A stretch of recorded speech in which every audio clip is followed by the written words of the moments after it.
ഇനി പഞ്ചാഗ്നി, ലാൽ സലാം, ആധാരം ആൻഡ് നായർ സാബ്, ഈ 4 ഫിലിമിൽ ഒരു സെക്കൻഡ് പാർട്ട് വരികയെന്ന് വെച്ചോ. ഈ 4 ഫിലിമിന്റെ സെക്കൻഡ് പാർട്ട് ഒരുമിച്ച് വരികയാണ്, സെയിം ടൈമിൽ വരുവാണ്. ചേച്ചി ഏത് ഫിലിം ചൂസ് ചെയ്യും? നായർ സാബിൽ ഒന്നുമില്ല, ആധാരം ഇസ് ഫൈൻ. ആധാരം ചൂസ് ചെയ്യും. ബാക്കിയെല്ലാം റിജക്ട് ചെയ്തിട്ട് ആധാരത്തിന്റെ സെക്കൻഡ് പാർട്ടിൽ സിസ്റ്റർ ബ്രദർ സെന്റിമെന്റ് ഉണ്ട്, മദർ സെന്റിമെന്റ് ഉണ്ട്.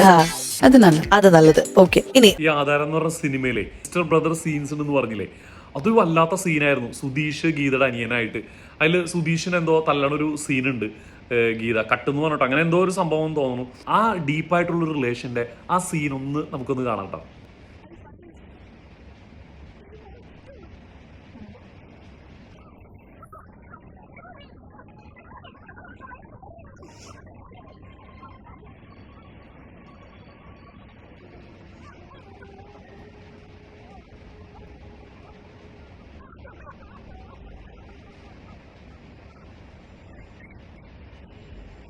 അതേപോലെ സുകുമാരി ഇവരുടെ അമ്മയാണ്. അപ്പോൾ സുകുമാരി ഒരു ഡിസ്റ്റൻസ് റിലേഷനാണ് നമ്മുടെ ജനാർദ്ദനൻ കുറേ പൈസയൊക്കെ ഉള്ള വീട്ടിലാണ്. അപ്പോൾ സുകുമാരി അവിടെ ചെന്നിട്ട് ഓരോന്നൊക്കെ ഇങ്ങനെ കിട്ടിയിട്ട് ഈ സെറ്റ് മുണ്ടിൽ ഇങ്ങനെ പൊതിഞ്ഞിങ്ങനെ കൊണ്ടുവരുന്നത്. അപ്പോൾ ശരിക്കും പറഞ്ഞാൽ എനിക്ക് ഭയങ്കര ഇഷ്ടമുള്ളൊരു മൂവിയായിരുന്നു ആധാരം. ഒരു സാധാരണ പാവപ്പെട്ട ഒരു കുടുംബത്തെ ശരിക്കും എടുത്ത് കാണിച്ചേക്കുന്ന ഒരു പടം.